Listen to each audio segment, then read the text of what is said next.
Hola, bienvenidos a este vídeo donde hablaremos sobre el contexto histórico de la Edad Moderna. Una etapa fundamental en la historia que marcó el paso del mundo medieval al mundo contemporáneo.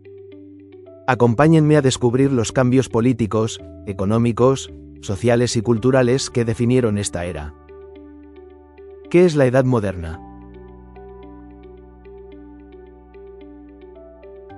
La Edad Moderna es el periodo histórico que se extiende desde finales del siglo XV hasta finales del siglo XVIII o principios del XIX, dependiendo de la región. Este periodo se caracteriza por transformaciones profundas en la forma en que las sociedades europeas entendían el mundo, el poder y la economía. Principales hitos históricos. Para entender la Edad Moderna, es clave conocer algunos eventos que marcaron su inicio y desarrollo. 1. La caída de Constantinopla, 1453. Con la toma de Constantinopla por los turcos otomanos, el Imperio bizantino llegó a su fin. Esto no solo cambió las rutas comerciales entre Europa y Asia, sino que también impulsó la búsqueda de nuevas vías hacia el comercio con Oriente. 2. El descubrimiento de América, 1492. Cristóbal Colón, al servicio de los Reyes Católicos de España, llegó al continente americano. Este acontecimiento marcó el comienzo de la expansión europea en el mundo, transformando las economías y culturas de ambos hemisferios. 3. La Reforma Protestante, 1517. Martín Lutero desafió la autoridad de la Iglesia Católica, dando inicio a la Reforma Protestante. Esto no solo trajo cambios religiosos, sino también políticos, al debilitar el poder del Papa y fortalecer a los monarcas y príncipes europeos. 4. La Revolución Científica y el pensamiento racionalista. Durante los siglos XVI y XVII, científicos como Copérnico, Galileo y Newton revolucionaron la forma en que el ser humano entendía el universo. El pensamiento basado en la razón y la observación desplazó muchas creencias tradicionales. 5. La Ilustración y la Revolución Francesa, 1789. La Ilustración promovió ideas de libertad, igualdad y derechos del individuo. Estos ideales fueron llevados a la práctica en la Revolución Francesa, un evento que marcó el fin del absolutismo y el inicio de las democracias modernas. Transformaciones económicas y sociales. Uno de los grandes cambios de la Edad Moderna fue el paso de una economía feudal basada en la agricultura a una economía mercantilista. Se desarrolló el comercio a gran escala, impulsado por las colonias en América y Asia, que suministraban materias primas y mercados. El auge de las ciudades y la burguesía, que empezaron a desafiar el poder de la nobleza. El desarrollo de bancos y compañías comerciales, que sentaron las bases del capitalismo. Socialmente, la estructura estamental del feudalismo empezó a transformarse. Aunque la nobleza y el clero seguían teniendo privilegios, la burguesía comenzó a ganar influencia, mientras que los campesinos y trabajadores urbanos exigían más derechos. Cambios políticos, del feudalismo a las monarquías absolutas. En el ámbito político, el feudalismo fue perdiendo fuerza, dando paso a los estados centralizados y las monarquías absolutas. Reyes como Luis XIV en Francia consolidaron el poder en sus manos, creando ejércitos permanentes y burocracias estatales. Sin embargo, no todas las regiones siguieron este camino. Inglaterra, por ejemplo, desarrolló un sistema parlamentario con la Revolución Gloriosa de 1688, sentando las bases de la democracia moderna. Impacto cultural y científico. La Edad Moderna fue también una época de gran florecimiento cultural. El Renacimiento, con figuras como Leonardo da Vinci y Miguel Ángel, marcó un resurgimiento del arte y el pensamiento clásico. La imprenta de Gutenberg permitió la difusión del conocimiento a niveles sin precedentes, lo que ayudó al desarrollo de la ciencia y la educación. En sí, la Edad Moderna fue un período de profundos cambios que sentaron las bases del mundo en el que vivimos hoy. La globalización, los sistemas democráticos, la ciencia y la economía moderna tienen sus raíces en este periodo fascinante. Ahora continuemos con los periodos de la Edad Moderna y que representaron cada uno. Siglo XV, 1400 a 1499. Filippo Brunelleschi, 1377 a 1446, diseña la cúpula de la Catedral de Florencia, 1420 a 1436, una obra maestra de la ingeniería con un sistema de doble cúpula autoportante. Se usaron ladrillos, piedra y técnicas innovadoras como andamios suspendidos. Leon Battista Alberti, 1404 a 1472, teórico del Renacimiento que escribe De Rea Edificatoria, 1452, donde establece principios de la arquitectura e ingeniería basados en la simetría y la proporción. Materiales utilizados: piedra, ladrillo, mortero de cal y madera. Siglo XVI, 1500 a 1599. Michelangelo Buonarroti, 1475 a 1564, diseña la cúpula de la Basílica de San Pedro, 1546 a 1564, en Roma, un hito en la ingeniería estructural. Juan de Herrera, 1530 a 1597, arquitecto e ingeniero español que diseña el monasterio de El Escorial, 1563 a 1584, caracterizado por su simetría y el uso de granito. Desarrollo de la fortificación abaluartada. Ingenieros como Francesco di Giorgio Martini y Sebastián de Vauban mejoran las técnicas de defensa militar. Materiales utilizados: granito, piedra caliza, ladrillo y morteros más resistentes. El principal personaje del Renacimiento es Leonardo da Vinci. Fue un arquitecto y científico con un gran interés por entender el funcionamiento del mundo. Da Vinci realizó una gran cantidad de experimentos tratando de entender la resistencia de columnas, vigas, cerchas y arcos. Galilei estudió temas como la resistencia de materiales, cuyas conclusiones publicó en el libro Diálogos sobre dos ciencias nuevas. Robert Hooke realizó varios aportes a la ingeniería, entre los cuales se encuentra la teoría de la elasticidad conocida como la ley de Hooke. Siglo XVII, 1600 a 1699.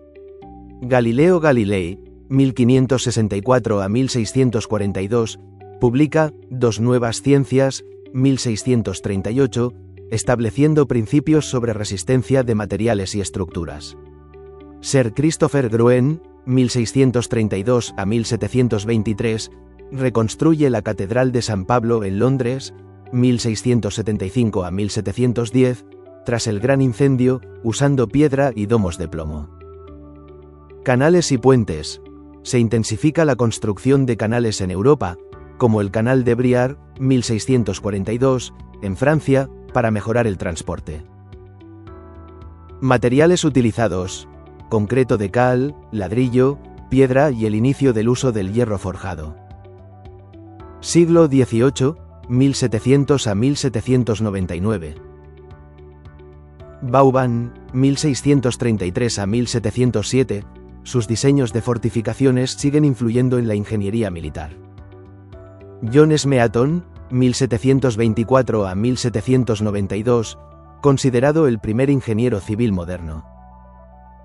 Reconstruye el faro de Eddystone, 1756 a 1759, con un novedoso cemento hidráulico. Canal Bridgewater, 1761, Inglaterra, diseñado por James Brindley, mejora el transporte de mercancías con un innovador sistema de esclusas. Primeros usos del hierro en puentes. Se construye el Iron Bridge, 1779, Inglaterra, el primer puente de hierro fundido diseñado por Abraham Darby III. Materiales utilizados: hierro fundido, cemento hidráulico, piedra y madera. Se realizó en Inglaterra la construcción de una estructura muy importante para la ingeniería civil, la Torre de Smeaton. 1712 se creó en Francia la primera escuela de ingeniería civil, para la inspección de puentes y caminos. Así se separaron los ingenieros civiles de los militares, la cual sigue en funcionamiento. Esta época sentó las bases de la ingeniería civil moderna, con avances en materiales, técnicas constructivas y teoría estructural. La arquitectura en la Edad Moderna, siglos XV a XVIII, marcó un período clave en la evolución de las edificaciones, donde se hicieron avances significativos en las técnicas de construcción y los materiales utilizados.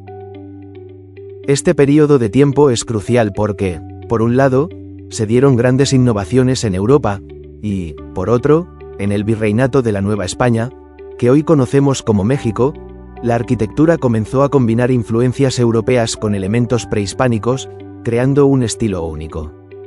Arquitectura en el resto del mundo, siglos XV a XVIII. 1. Materiales y técnicas de construcción. A lo largo de la Edad Moderna, los materiales y las técnicas de construcción evolucionaron de manera sustancial, lo que permitió la creación de edificaciones más resistentes y complejas. Mampostería, la piedra y el ladrillo continuaron siendo los principales materiales de construcción. Las paredes gruesas hechas de mampostería, ya fuera de piedra o ladrillo, se utilizaron tanto en estructuras civiles como religiosas. Estas paredes no solo proporcionaban estabilidad, sino que también aseguraban la durabilidad de los edificios. Este tipo de construcción era fundamental en las catedrales, castillos y fortificaciones de Europa, donde la solidez era crucial para resistir el paso del tiempo y las inclemencias. Estructuras de madera. En muchas regiones de Europa del Norte, la madera se utilizaba como material predominante, especialmente para viviendas y edificaciones más pequeñas. A menudo, los arquitectos combinaban la madera con ladrillo o piedra en la parte inferior de las estructuras para darles mayor resistencia.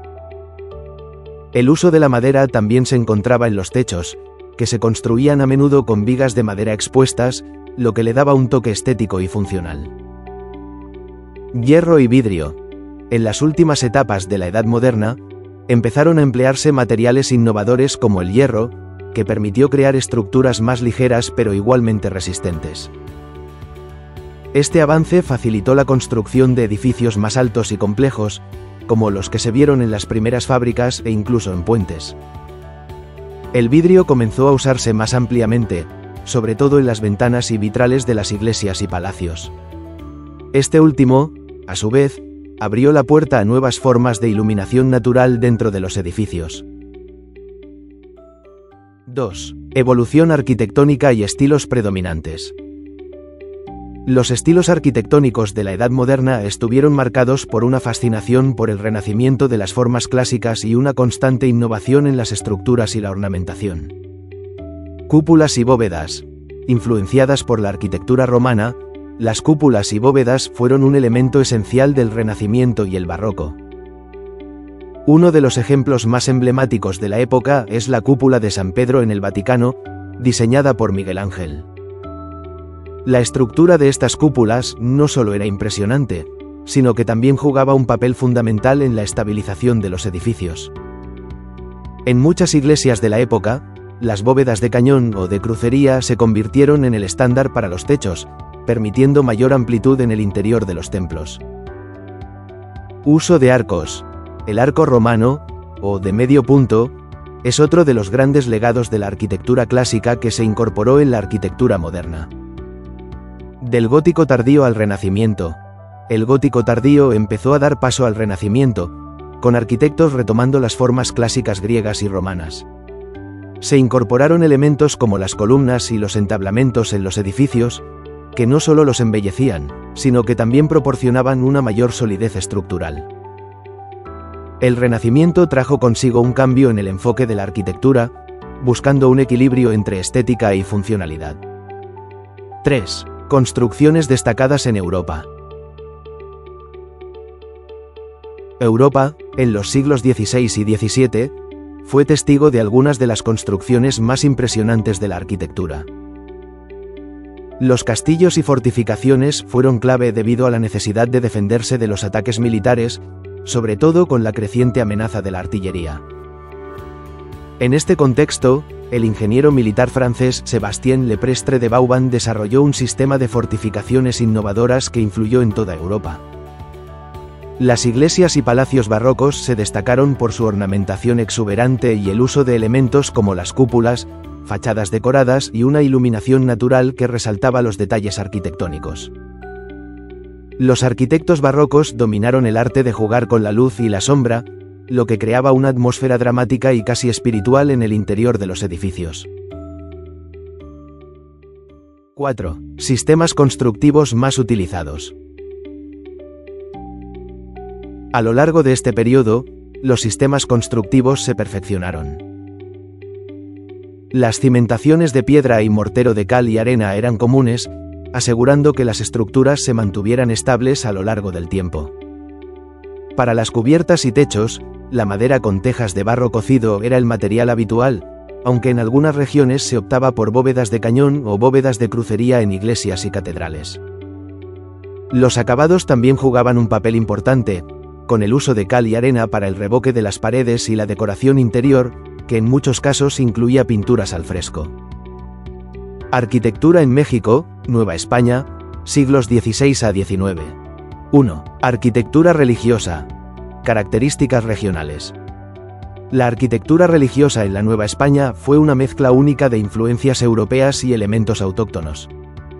En el siglo XVI, cuando se establecieron las primeras construcciones virreinales, se adoptaron elementos de la arquitectura española, como las fachadas platerescas. En esta época, se comenzaron a construir templos con una sola nave y techos de madera. En Yucatán, los templos y conventos adoptaron materiales locales como la piedra caliza y el sascab, y características prehispánicas como las bóvedas de rollizos, similares a las cresterías mayas. Además, las capillas de indios y las ramadas eran elementos arquitectónicos distintivos de esta región. En Puebla, la arquitectura religiosa tenía una base más robusta, con el uso de plataformas de piedra, mampostería con mortero de cal y arena, y muros de cantería. Los edificios se caracterizaban por la presencia de contrafuertes y techos de múltiples. 2. Evolución arquitectónica por siglos. Siglo XVI. Durante este siglo, las construcciones virreinales adoptaron la fachada plateresca, que combinaba elementos renacentistas con el gusto decorativo español. Se crearon iglesias con una sola nave, techos de madera, y en muchos casos, atríos y cruces atriales. Estos elementos, muy propios de la arquitectura colonial en México, eran una adaptación local de las influencias europeas. 2. Evolución arquitectónica por siglos. Siglo XVI. Durante este siglo, las construcciones virreinales adoptaron la fachada plateresca, que combinaba elementos renacentistas con el gusto decorativo español. Se crearon iglesias con una sola nave, techos de madera, y en muchos casos, atríos y cruces atriales. Estos elementos, muy propios de la arquitectura colonial en México, eran una adaptación local de las influencias europeas. Siglo XVII. A medida que avanzaba la colonización, el barroco sobrio se consolidó en México. Las bóvedas de mampostería reemplazaron los techos de madera, y las plantas de cruz latina se popularizaron. Se añadieron cúpulas de 8 gajos y arcos fajones para reforzar las estructuras. También se reforzaron los muros, que en algunos casos tenían espesores de hasta 1/4 parte del radio de la bóveda, lo que les daba una estabilidad impresionante. Siglo XVIII. Este siglo vio el apogeo del barroco exuberante, en el que las iglesias se adornaron con yesería y decoraciones elaboradas. A medida que se desarrollaba el gusto por lo ornamental, el neoclasicismo empezó a hacer su aparición hacia finales del siglo XVIII, con un estilo más sobrio y simétrico. Además, se avanzó en la construcción de infraestructura civil, como puentes y sistemas hidráulicos. Siglo XIX. A pesar de la inestabilidad política y económica, la arquitectura mexicana experimentó una profesionalización con la incorporación de técnicas más científicas y el uso de nuevos materiales, lo que dio paso a los inicios de la arquitectura moderna en el país. 3. Construcciones militares y civiles destacadas. En Campeche, se construyeron impresionantes fortificaciones, con muros de cantera y sascab, baluartes y garitas. Estas fortificaciones fueron esenciales para protegerse de los ataques piratas. En Guanajuato, se llevó a cabo el embovedado del río, una estructura de mampostería con puentes y rellenos que evitaban inundaciones, lo que es un ejemplo de cómo la arquitectura también se adaptaba a las necesidades prácticas de las ciudades. Ahora hablaremos de los materiales usados desde el siglo XV al XVII. 1. Madera. La madera era uno de los materiales más utilizados en la construcción, especialmente en regiones con abundantes bosques, como en Europa. Este material orgánico, obtenido de los árboles, tenía una gran versatilidad, desde ser parte fundamental en las estructuras de edificios, como los techos y los pisos, hasta usarse para la creación de detalles decorativos. Por ejemplo, en el Renacimiento y la Edad Media, las técnicas como el half timbering entramado de madera, eran muy comunes, donde las vigas de madera se combinaban con ladrillos o estuco para crear paredes. Sin embargo, aunque es ligera y fácil de trabajar, la madera tiene algunas desventajas. Es muy sensible a la humedad, los insectos y al fuego. Esto significa que las construcciones debían estar bien protegidas y a menudo se trataba la madera para evitar estos problemas. A pesar de esto, siguió siendo un material esencial, especialmente en las zonas con abundantes bosques. 2. Tepetite. El tepetite es una roca volcánica consolidada que se encuentra en regiones de México, y se usaba mucho en las construcciones prehispánicas y durante la época colonial. Este material era excelente para crear bloques y ladrillos que se usaban en las paredes y cimientos de las construcciones, como en las edificaciones de la Ciudad de México. Además, es un material poroso, lo que lo hacía fácil de labrar y de combinar con otros materiales como la cal y el estuco para formar morteros. Aunque es bastante resistente y duradero, lo que le dio una gran ventaja, el tepetite no es el material más fácil de encontrar fuera de algunas zonas específicas de México. Sin embargo, su uso continuó siendo bastante común durante la Edad Moderna en la arquitectura colonial. 3. Tezondle.